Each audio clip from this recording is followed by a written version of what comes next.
Welcome to Three Dads Over Coffee, where the conversations are irreverent, unscripted, quite possibly irrelevant, and always illuminating.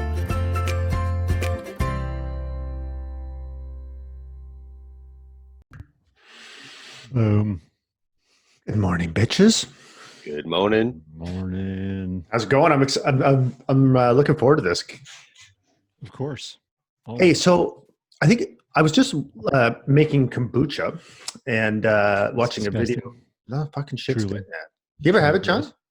Oh yeah, you Yeah. gave me a bottle. I did? Yeah. Did you give me the bottle back? No, You fuck. it's very meaningful to me.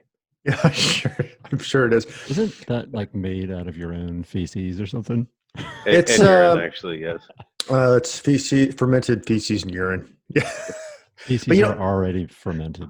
Yeah, that's a good point. So I was watching this video while I was making it this morning, though, on sort of the original story of the hunt for Red October, and like the real story. I actually read a book about it, but basically, this dude, it was in like 1974, and or 1975, and basically he stole, like he got a mutiny going, and he stole a ship and tried to sail it to Sweden.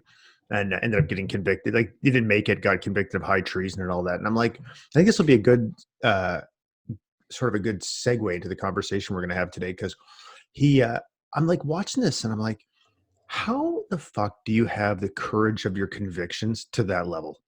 And then I'm thinking about myself, like, what do I believe that strongly about that I would take that kind of action? I'm like, fucking nothing. Yeah. And what is that? Next level shit.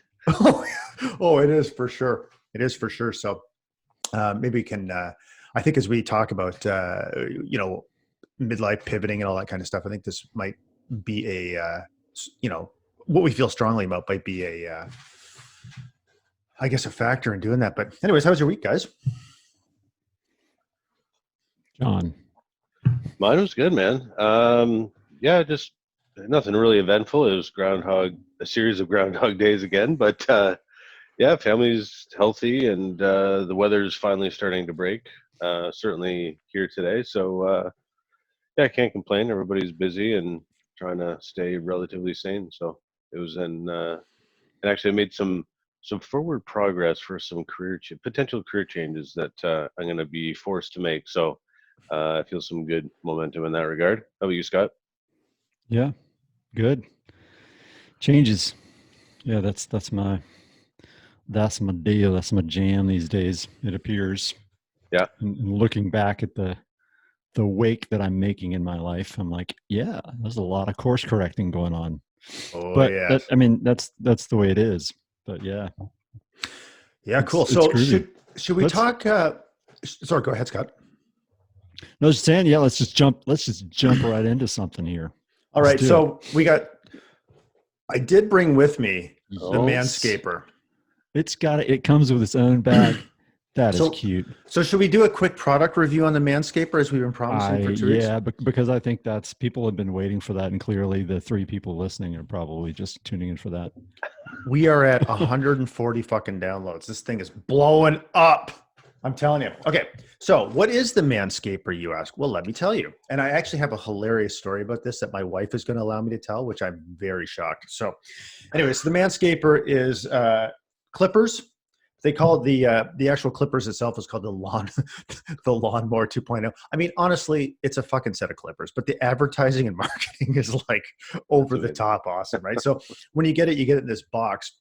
You open up the box, and in big gold letters, I wish I had the box, it said, "Your balls will thank you."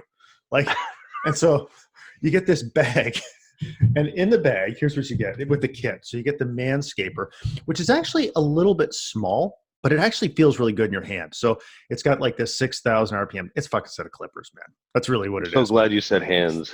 Yeah. So, but then what you get, RPMs. Really? I don't know, that's supposed to mean something. And then you get a couple of these, you get a couple of these, guards. The only thing that annoys me about this is the way that you have to clip the guards on is really fucked up. So I'm sure I'm going to break them in no time. They don't clip on very well at all. But regardless, once you get them on, they work. But here's the thing. So then you get this ball tonic, Ball to tongue. spritz This is so wrong. No, it's right, Scott. It's right. You spritz the nards, okay, and it fucking tightens that wrinkly ass skin right up, and then Thins you the get purse. yeah, that's right. Yeah, and then you get ball deodorant, and this shit smells good. Okay, so hold on a second. To who? Yeah, so the ball tonic, do we use this before the actual manscaping event, or is this like post? I believe I've been using it post, although I didn't. I'm assuming that's what it's for. So, anyways, this thing is supposed to be like nick free, but I will say when I was blazing over at the speed of light over a particular wrinkly area, I got a little bit of a nick. So it's not bulletproof, but I will say it cut through my head, the hair on my head like a fucking champ. And this is the funny part.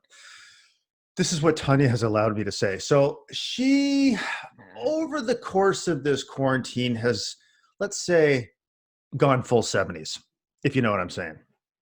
Okay, like there's some bush, and so she took it to the center of her womanhood and found it a little bit catchy, let's say. So I find that kind of surprising. I feel like it might be a user error. A little binding. Yeah, a little. But regardless, it's not that expensive. Actually, I think it was only. I think everything was about, I don't know, maybe 80 or 90 bucks Canadian or something. So yeah, it's good. I'm happy with it. So good marketing, decent product, and I'm fucking glad I shaved my quarantine hair off. So I think we need to also call out something very important that while I'm happy that generally things were successful, you did this in the complete backwards series of events. You should have shaved your head with the fucking Manscaper. Right. And then you're nuts. Like in the interest of safety, you mean, just to like... Or just maybe you might find your face is going to get itchy and maybe you need ball deodorant on your face. Well... Or ball tonic, rather. What I did realize... Do you remember that Friends episode where Joey and Chandler are fucking sharing... Like they're having showers and they're sharing the bar of soap and like... I don't know, like Joey washes his balls last and Chandler washes his face first. Yeah. So I realized after when I shaved my head and beard, I was like, I shaved my beard, then my head. But I realized the last time I used the Manscaper, I shaved my balls. So I went like basically balls to beard. So I'm driving. So I'm driving in the car yesterday with Chloe, and I'm like, and I started talking about this. I'm like, so because I thought it was really funny. I'm like, oh yeah, so get this, and I, first I shaved my beard, and then I shaved my head. But here's the crazy part. Anyways, and I'm like, wait a minute. She's just staring at me. I'm like, okay, she goes, I know what you're about to say right now. Please stop talking. I'm like, I can't believe I was about to tell this fucking story, man. Just let's forget this never happened. Yeah, I don't know if I would tell my son, let alone my daughter, be like, God damn it, pull the pin on that grenade. Yeah. I think that's one your kids don't need to hear. Abort. It's just not good. Well, I'm glad it all came out. Okay. It came out I okay. can attest to the cleanliness of your bald head, and that's all I want to know. Well, I think that when the Manscaper team gets wind of this product review, it's going to blow this thing up. So I will share all of the affiliate profits that we make by selling all the Manscapers with you guys. But is it really, you're not sponsored? No, we are not sponsored by that. So what were we going to say, Scott? Although I would certainly, I bring it on. Oh yeah, for sure. I think I've got three different clippers of different kinds, and I'm curious how that one is different than the ones that, for example, that I've already got.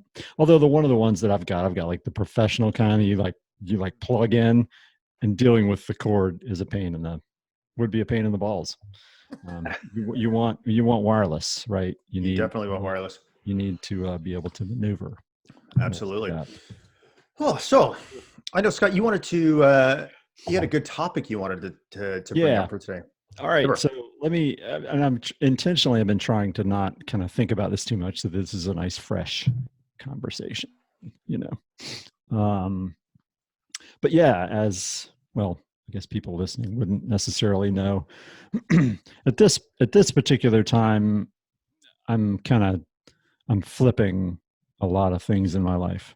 So basically, I'm selling my cars and trading them in for newer cars and different cars, and I'm getting rid of my jet ski, and I'm going to get a boat, and I'm just basically flipping everything. I'm changing them. And I'm like, at first I thought that's legit. I've kind of wanted a different car anyway. I wanted to kind of trade up. And when everything from coronavirus got canceled, I'm like, we got no more plans. We got nothing. We need something else to do this summer, and a boat was going to be it. Because that's really my plan at this point. And so that's how I'm rationalizing it, which is I'm making these purchases because we're not going to be doing any traveling. There are no more summer camps or anything like that. So, and I think that's fair. That's true. But as I kind of look back, I've been doing this kind of thing for quite a while. I've been investing in and making, and it's not just money, it's other changes too. But I've been kind of dabbling in a lot of things.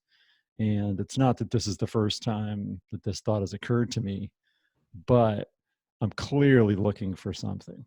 I'm clearly looking for some kind of outlet, some kind of excitement. And it's a kind of restlessness. It's kind of an excited anxiety. Is kind of what I feel when I'm getting into something. It could be photography, which I've gone through, which I still enjoy doing, but don't use it as much as I did at one point. Woodworking, got a nice collection of saws, which I use occasionally, and other things like that. So it has definitely become more apparent to me now that, there's an energy here that I'm following, and it feels good to get into something, but where is it coming from I guess is my question. And as I thought about it a little bit more, I'm like, this is the same. I hear guys talk about this kind of thing frequently, not necessarily in making purchases or making investments, but trying to make life more exciting. The cliche pops into my head, midlife crisis, right? Which the poster child of that is the guy my age who's trying to get ripped, getting a motorcycle, a lot of tattoos, a leather jacket, a young girlfriend, all that kind of stuff. And then I'm like, well, I did go buy a really nice sports car. I did get a tattoo. I have dated, I'm like, there are some similarities there. I didn't anticipate it to be that way. But whether or not this is truly midlife crisis, and I think that cliche is kind of bullshit anyway. There's some truth in it, in looking for excitement. And I've tried to come back to my values too. And I'm like, I don't. So anyway, it's, again, I haven't thought about it too much. I wanted to also explore it with you guys, I wanted to hear what you have to say, things that you might have done in that regard, and really just kind of share a little bit about that with me, and, maybe kick my ass a little bit too if I'm just being a complete moron. More so of a moron than I normally am. No, I think you're demonstrating your normal high levels of moronicness. Good. So I gotta bring the moron. Hey, that's a good name for a boat, right? Yeah. I will say this, like with my kids, I'm like, one of the first things I did when it looked like this boat thing was going to happen, I was like, forget doing research on like how to tie a bow line and something practical. I'm like, we got to have a name for a boat. And so I created this list, and we, getting the kids to start naming it, which is fun. But it's just like the most impractical thing to do. I'm like, I probably need to kind of research a little bit more about what I'm going to do when I get it, like how to put it in the water. Yeah. So how long would you say you've been feeling the need to kind of change things up? Oh, yeah. Probably years. But for the most part, I would say the last year and a half to 2 years. It's been more acute. And some of this, I think, certainly has to do with the fact that, in 2017, that was kind of a shit show year, right? Losing Ashley and Lindsay was injured and I don't even think I mentioned on the podcast if we're talking about details, but it was a car accident that took Ashley's life, and my now 11, almost 12-year-old was in the car, and so she was injured and in the hospital for a little while and at home. And so, I mean, I was just dealing with that really. And 2017 was it was kind of getting back to some kind of normal. So 2018 really was when I started to after I kind of got into the alliance. It's after I started to kind of figure out that I have some control over where I want to go in life, which is great. It's an amazing feeling to have that kind of purpose and to feel that kind of self-determination. And so I started to experiment, which is great. I'm not knocking that at all. It's just, am I just playing around? I guess that's what I've come to now, which is, am I just playing around and just kind of, let's try this. And then, let's try that. And let's try this. Is there a more intelligent, more anchored way, to use the pun, more anchored way to kind of do that and to make decisions that are a little bit closer to the mark as opposed to just fucking around? So that's kind of where I am. And it's, I'm in a very fortunate situation. I mean, I'll certainly admit that, but I kind of feel a little childish at the same time about just kind of dicking around. I don't know. So yeah, I think that's, oh man, this is a great topic, because I think as we get into our 40s, we become much more aware of the seeming acceleration of the passage of time. And so I guess my question for you, I mean, what I'm hearing you say is you're looking for something, you're trying to scratch some itch, but other than, like, it seems like you are, let me ask you this question. Other than being a dad, what kind of fucking legacy do you want to leave? Because what I hear you saying is you're looking to scratch some itch that is all about personal, some type of, I don't take this the wrong way, but like self-centered satisfaction or something. And I guess my question is, how do you see yourself serving others as you move forward?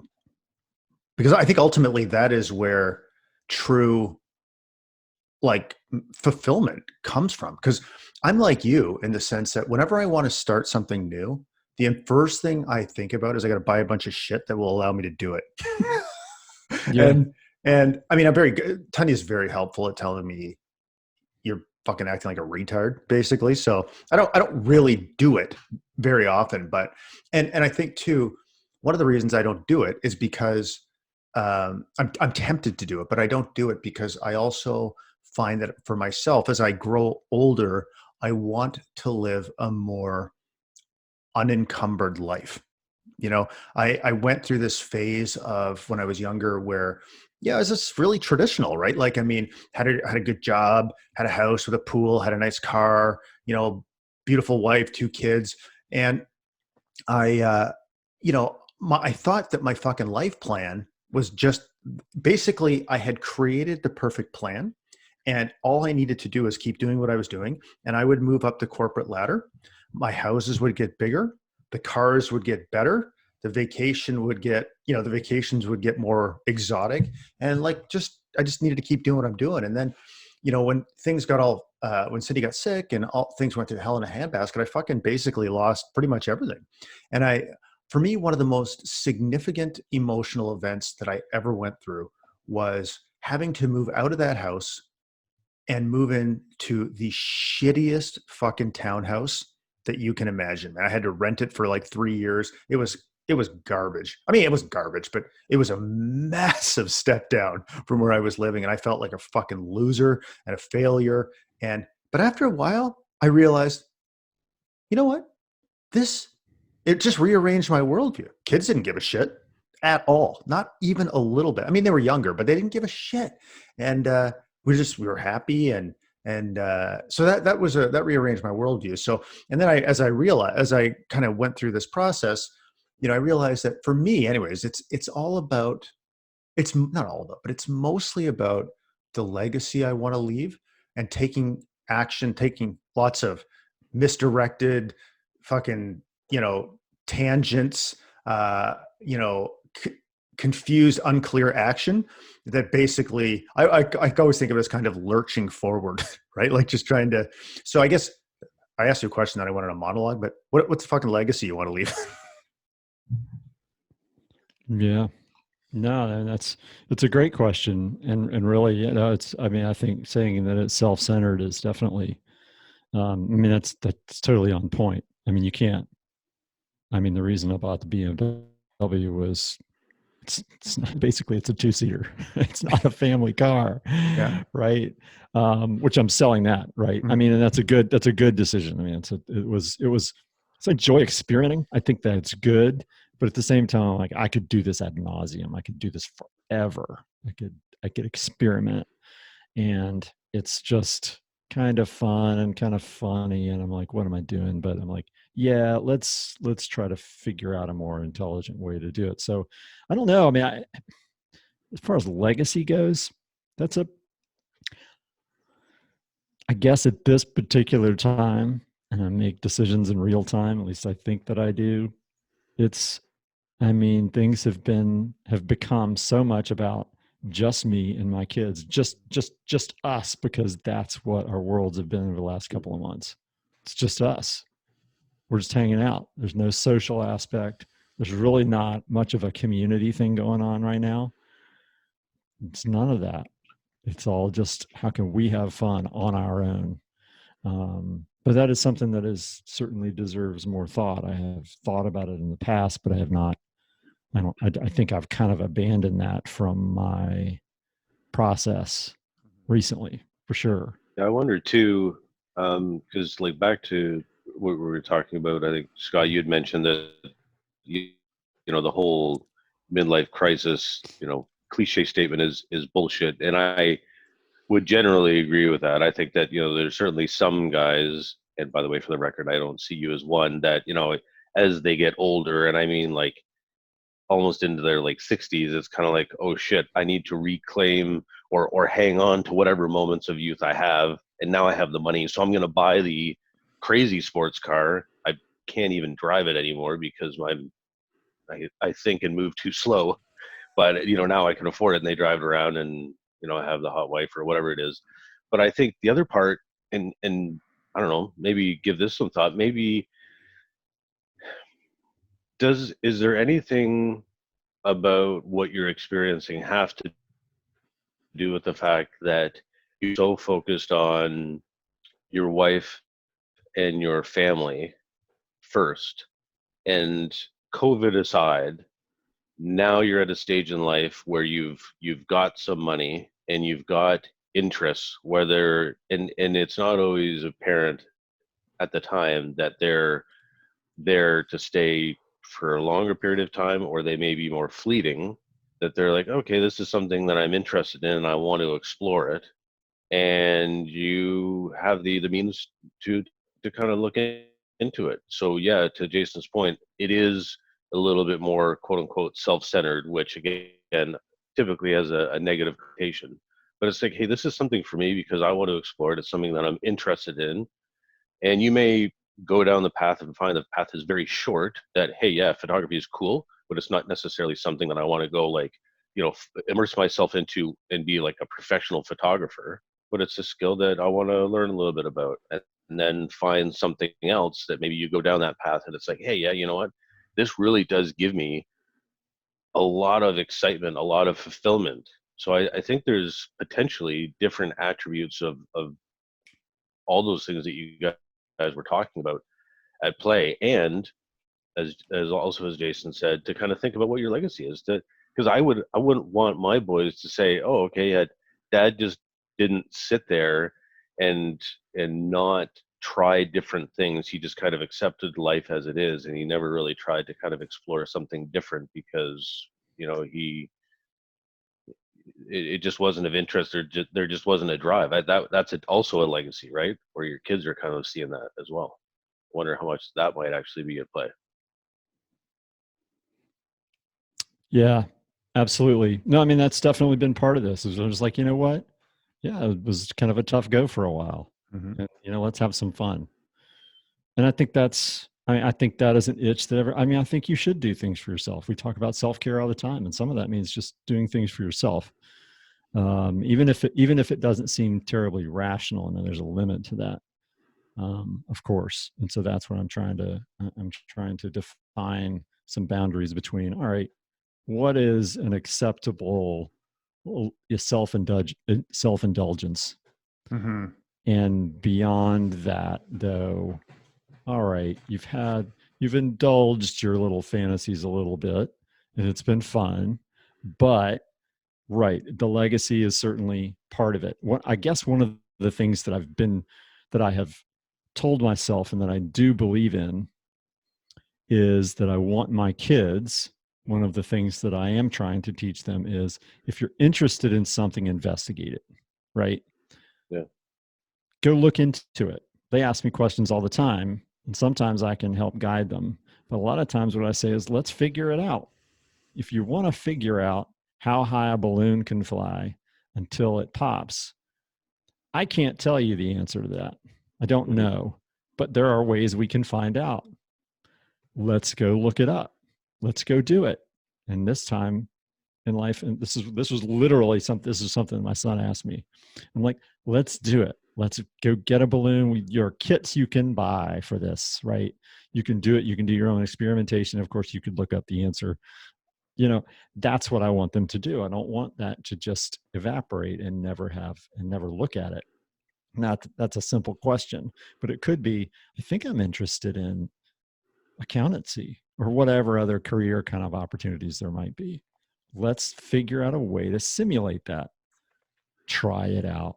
Because I think that is the kind of thing that if you develop that skill, it is the kind of thing that you can repeat through your whole life. If you have a job for 5 years, you get sick of it, guess what? Reboot. Mm-hmm. Go back to the drawing board, investigate something else, see what else you want to do. Don't do the same job for 30 years and be miserable for 25 of them just because that's what you started out doing. That's kind of what I did.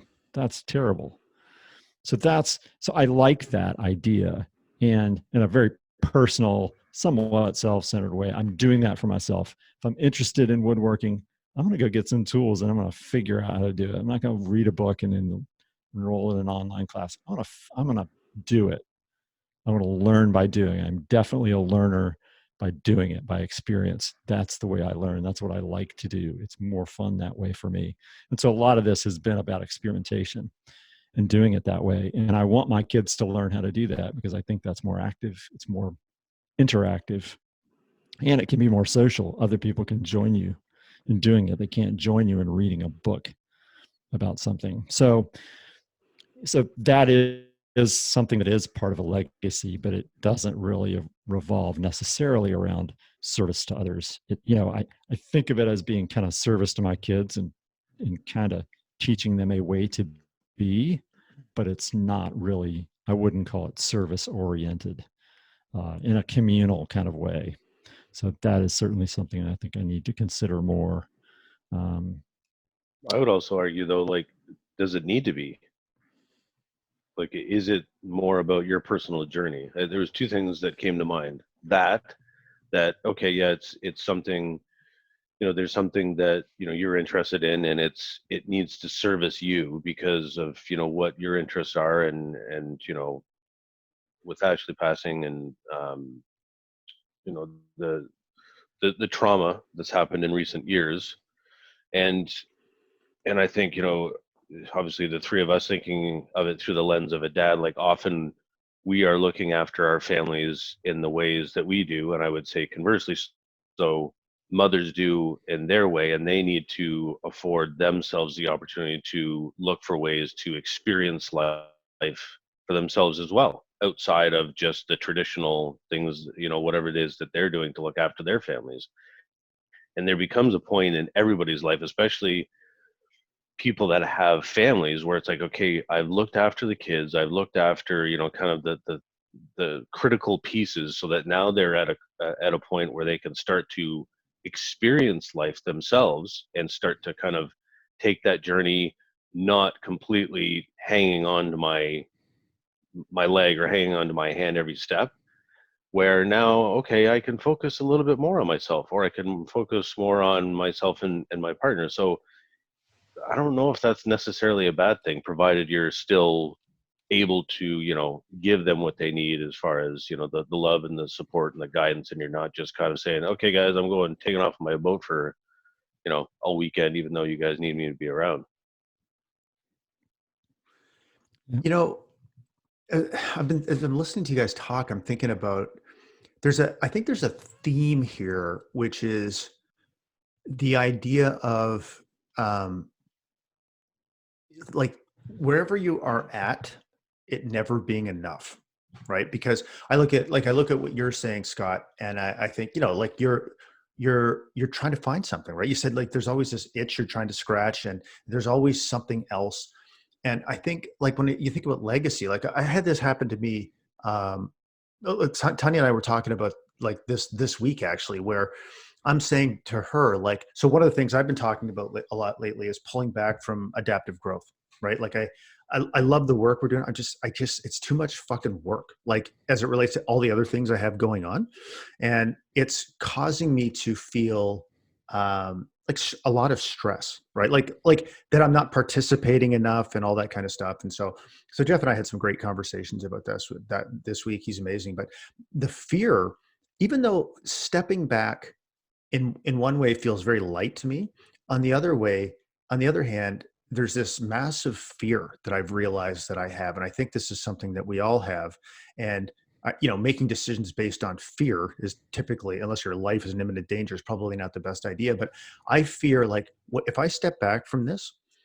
Is that going to be me, like, stepping back from an amazing opportunity to leave a really powerful legacy?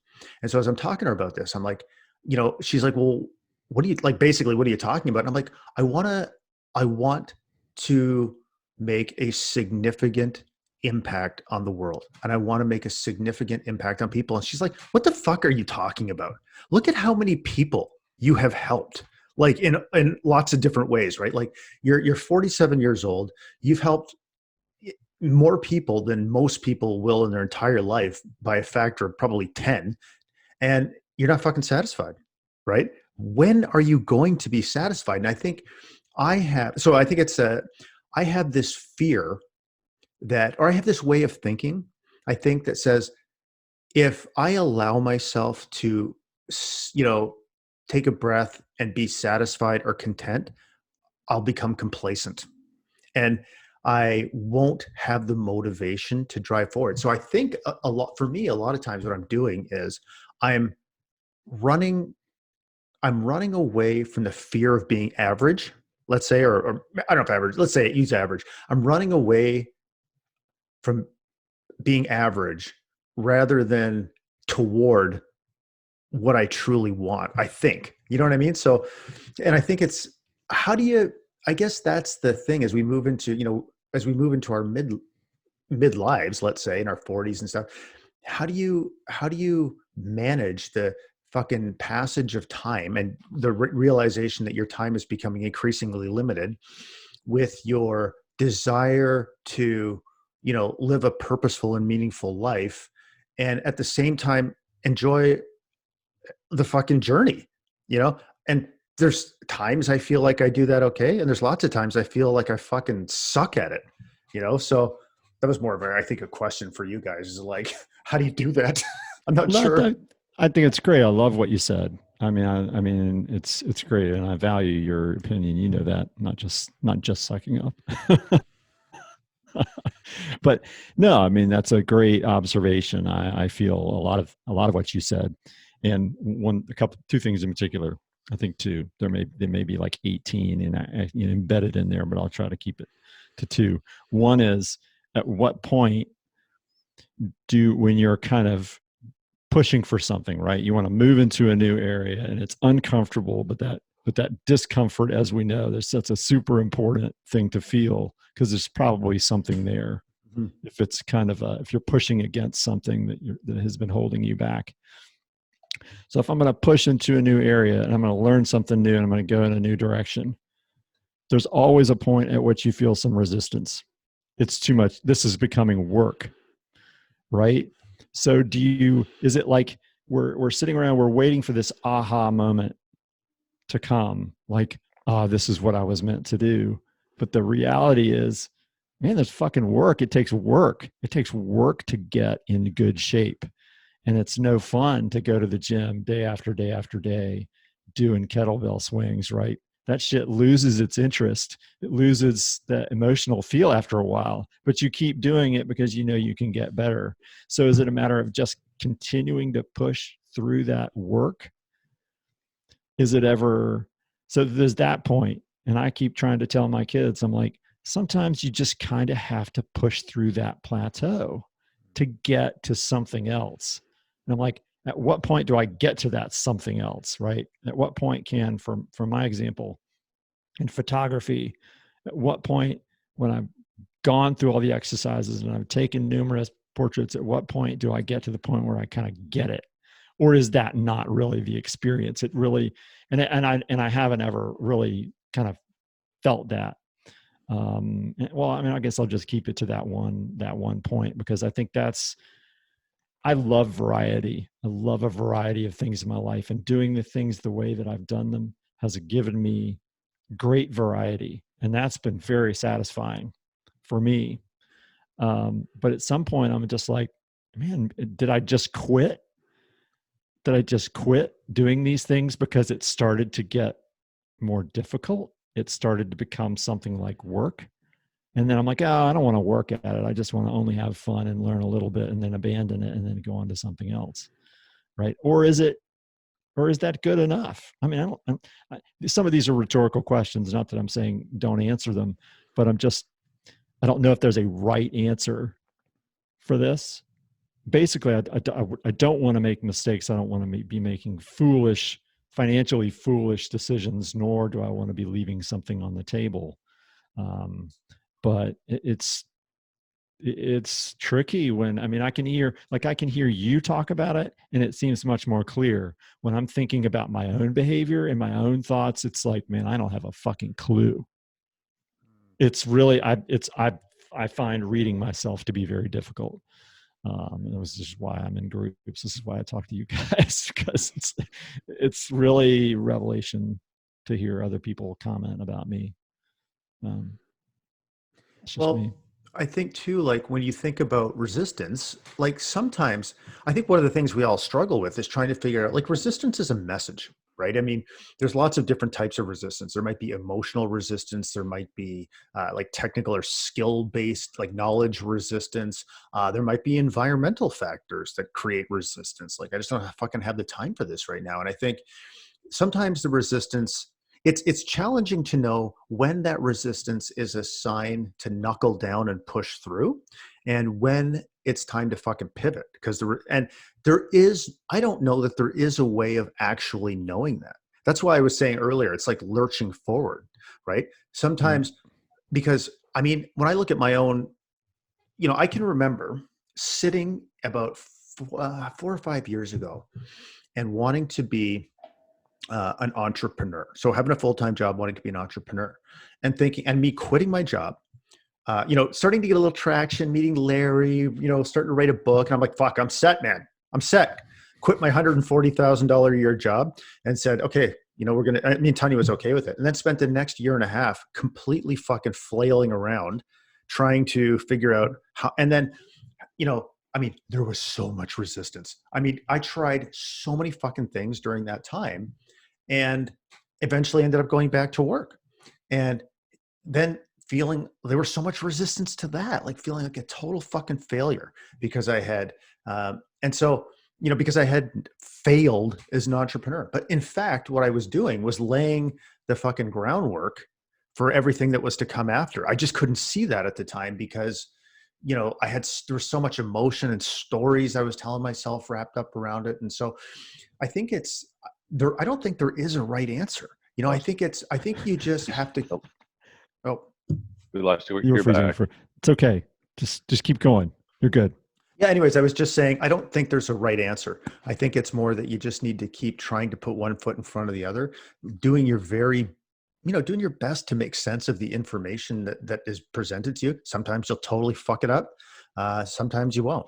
And it's just like this meandering journey sort of into the future, you know, but every step along the way, you learn something, right? So, yeah, I don't know. There's no miracle answer for sure. Well, it's good. You know, honestly, that makes me feel a little bit better because I've told myself, like, all right, I'm going to do these things. Fuck it. I don't give a shit. I'm sure my neighbors are like, what the fuck is he doing? What in the hell is he doing? I just telling my neighbor, I was going to get the car serviced or just have them check it out before kind of selling this thing. And I was just like, yeah, I think I'm going to sell it. And he's like, what, you just got it? And I know he's just looking at me like, what the hell are you doing? But I'm like, that is absolutely, what the heck am I doing? I don't know. I wanted it. I got it. I'm going to sell it. I'm going to get out of it, you know, but it's just like, it was an experience. I absolutely learned. I learned with absolute certainty what it is like to have a car like this and how expensive it is. I need to build it. It's no longer a curiosity. I know. And there's value in that, right? And I've done that with a lot of things, with a ton of things. I've experienced it. And I think there's just something about me that I could read as many books as there are on the subject. That ain't going to matter. If I really want to understand it, I'm going to have to do it. That's just the way I work. That probably wouldn't be terribly effective for some things. You know, I don't want to experience that with drugs or something like that, right? I mean, there are limits, but that's just the way I am. So I don't feel guilty about that. I just feel like maybe I should be improving my process, tweaking it a little bit. And maybe that's just not the way it is. Again. Yeah, I don't think it is. I think kind of like to what Jason said, I don't think there's necessarily a way to figure out what the right process or reasoning is in the moment. I think it's part of the human experience. I think it's part of the journey.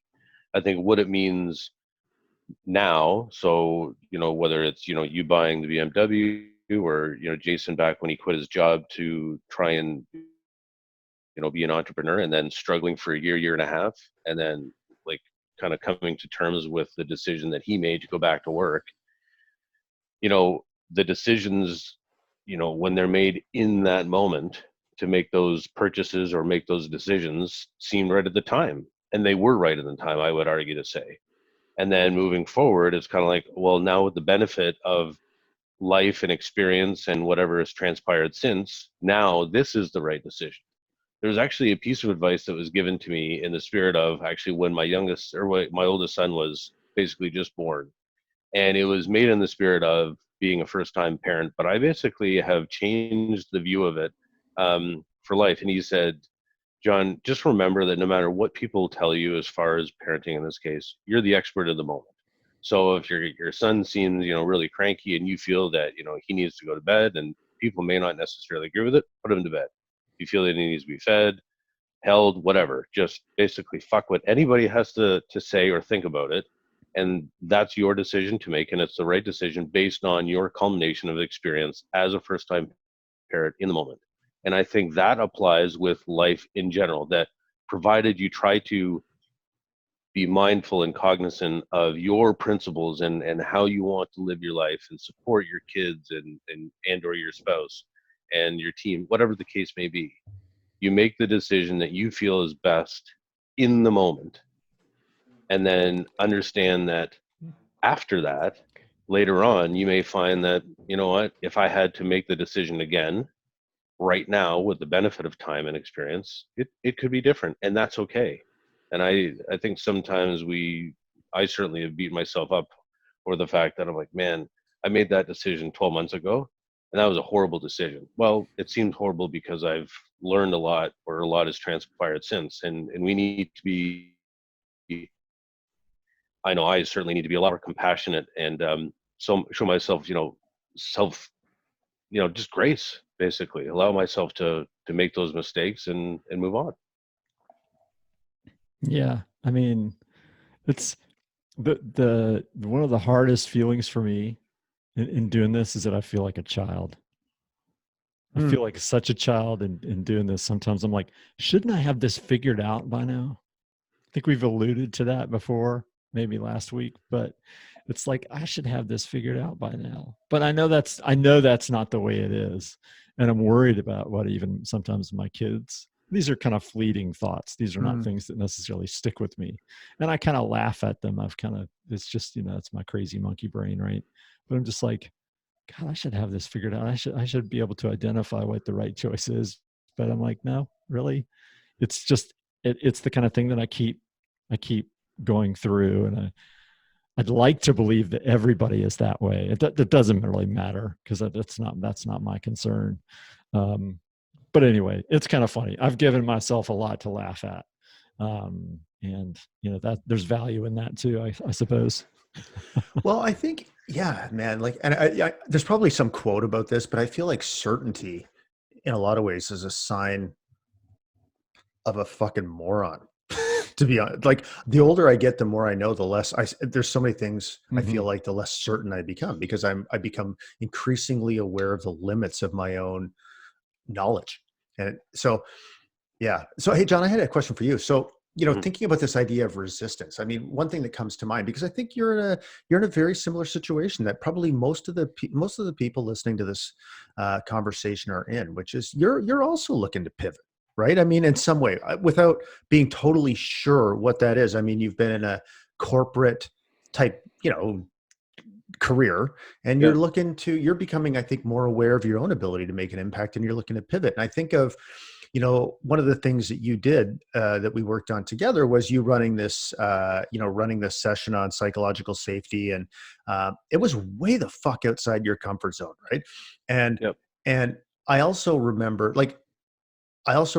the very intense emotional reaction you had when you felt like this thing that you had done for the very first time didn't go the way you wanted it. And I guess what I'm curious about is, and it just happened to be me in this situation, but I think what the message is really about the people you surround yourself with.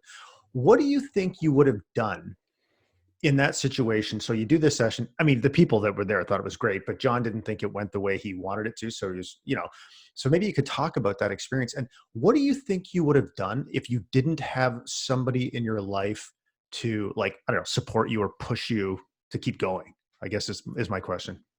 Yeah, so that's a great question. So I guess for context, I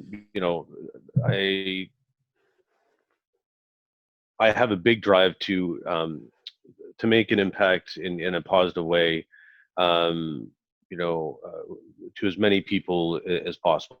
And I see a massive need, and certainly Jason is kind of blazed this trail in our organization to help people from a culture perspective and think differently and in a more healthy and holistic way. And it's certainly what I found is that it's very much in line with what I believe to be true as well. So, identified an opportunity to talk about psychological safety and basically do an interactive session where people could kind of learn about it and experience what that really means.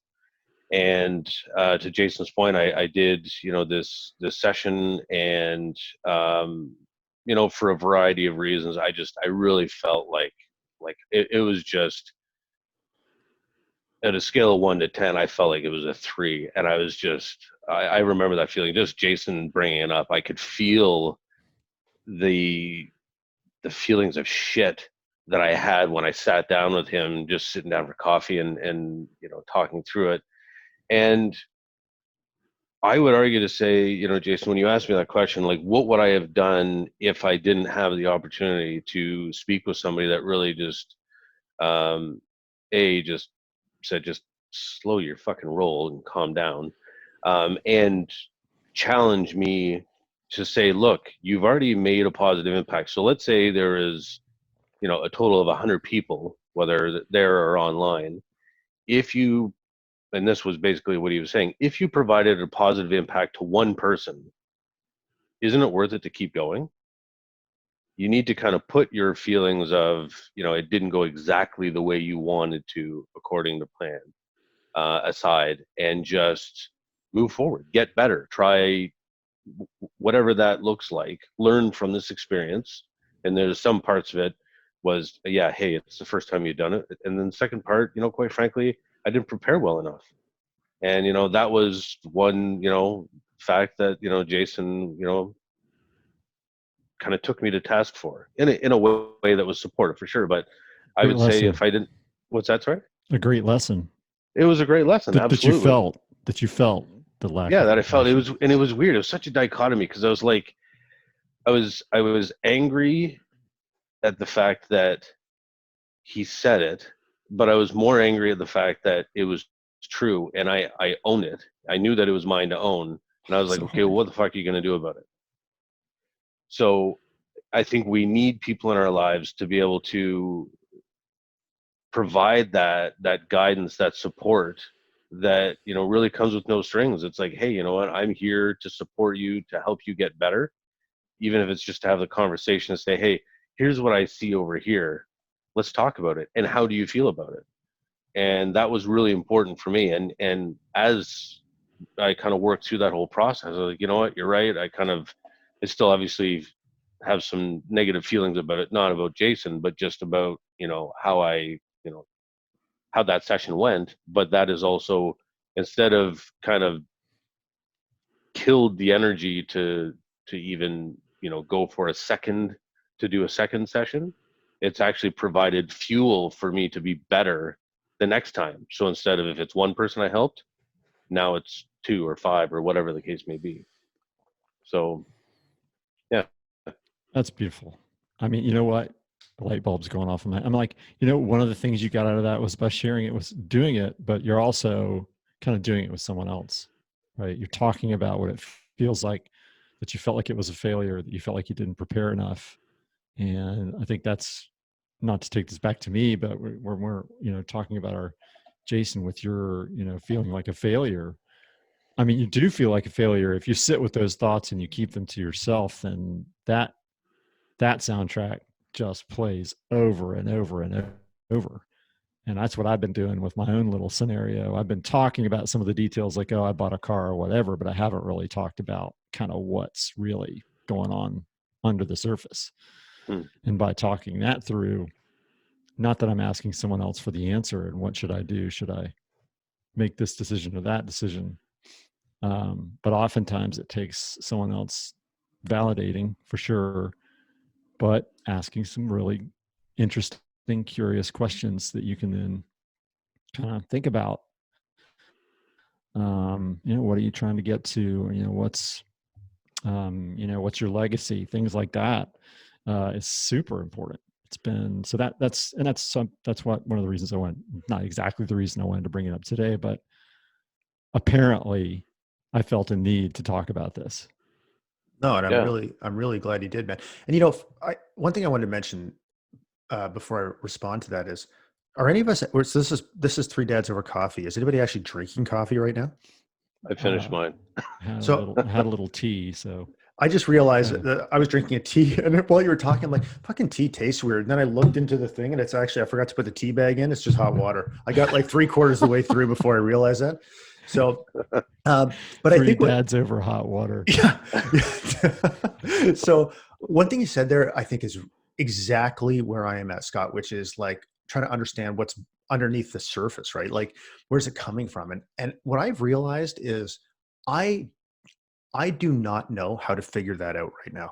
And so actually this Thursday, but I'm fucking fascinated with trying to figure it out. So I'm actually going to start seeing a counselor this Thursday we're going to probably every week, but I want to understand where this fucking drive comes from, like where this perpetual feeling of dissatisfaction comes from, because it manifests itself in some ways that are great and some ways that are not so great. Like, I have fucking addictive personality characteristics, right? I'm never fucking satisfied. And, you know, I was talking to somebody on my team the other day, and she got into the idea of, you know, we got into the conversation of, can you have happiness without peace? And I was like, that's a great fucking question. I have no idea, because I feel like I'm generally quite a happy person, but I'm not a peaceful person. No fucking way, man. And when I think of peace, I think of just calm. And I think of quieting that narrative in my head. And one of the really interesting things John and I both have realized, when sometimes we do, like, you know, John's done like a 5-day fast and I've done a 3-day fast. But when you go a couple of days without eating, one of them, people say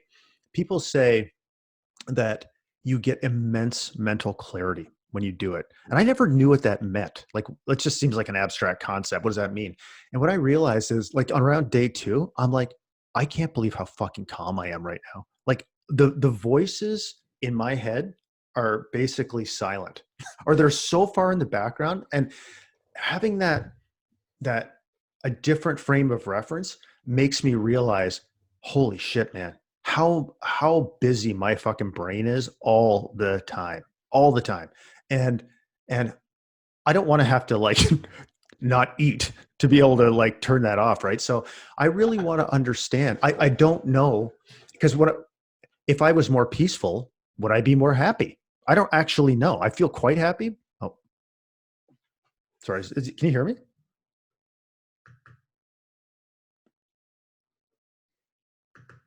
Whoa.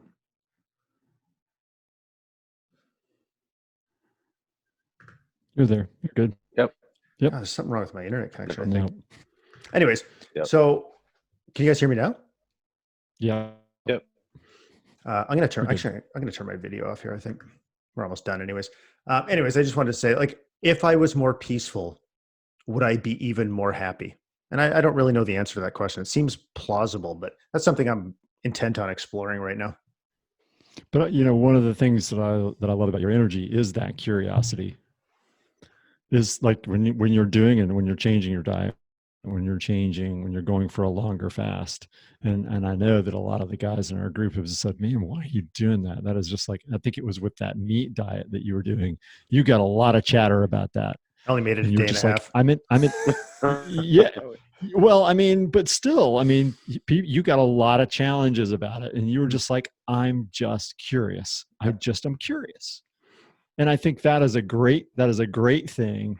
And so I don't know if there's a yin and a yang to that one thing, that you are very driven and you're very curious about it, but that curiosity kind of leads to a little bit of unrest. And that kind of dis-ease a little bit pushes you to be curious, causes you to be curious, but you discover something on the other end that, yeah, maybe that wasn't a great idea, but you learned it. But along the process, you're kind of not satisfied until you do it, right? So I'm also curious. Obviously that's your journey, but I'm very curious for myself, for my own purposes, to learn: is peace the goal at the cost of curiosity? Yeah, that's well. So we'll be able to, as this podcast unfolds, I'll be able to debrief what I'm learning. Maybe it'll be helpful. Yeah. Cool. Yeah. Awesome. So, hey, so before we wrap up, so, I mean, Scott, if you had to sort of, or maybe for all of us, I guess, if you had to distill down into a couple of key takeaways, is anything jumping out for you guys? Excuse me. Pardon. I don't know. I mean, I like the idea. It makes me uncomfortable, so I know there's something there. This idea of service to others. I think I have been a little bit more self-centered than is healthy over a long period of time. And so that's something that I need to dedicate some thought to. Some of that with coronavirus, I think that's made that more difficult for me. But that is definitely something that I think I need to, I'm making a commitment here that I will spend more time doing it and sharing this journey for sure. That's another one, which is very related. Not just continuing to make decisions and bearing it. I think these are things there are reasons that I do things, and my process for figuring that out is by talking about it. So I think those are two things for me. Yeah, and for me, as cliche as it sounds, I just more and more I just realize that this whole thing is a journey, and it's not always great. It's messy, and I think one of the best things that I've learned over the last 6 months is just continue to ask questions, and it's not only questions, to the people around me that that love me or support me, but it's to challenge myself, to ask myself questions, to say, okay, what is your motivation? What is it that you're looking to get out of this? What is it that you want to learn? And how can you provide more value, support, love, guidance to the people around you, to yourself? And that question seems really easy to answer, but the answer is often very elusive. So yeah, that's kind of what I've recognized. Love Absolutely. It's beautiful stuff. All right, guys. Folks. Well, that takes us right to an hour. So another great conversation, guys. I'll get this edited up and published, and we'll reconvene next week. Have a great weekend. Sounds good, guys. Cheers. See you, boys. Awesome. And there you have it. You might be feeling a little bit dumber as a result of having spent the last hour with us, and quite frankly, you might be right. Until next time.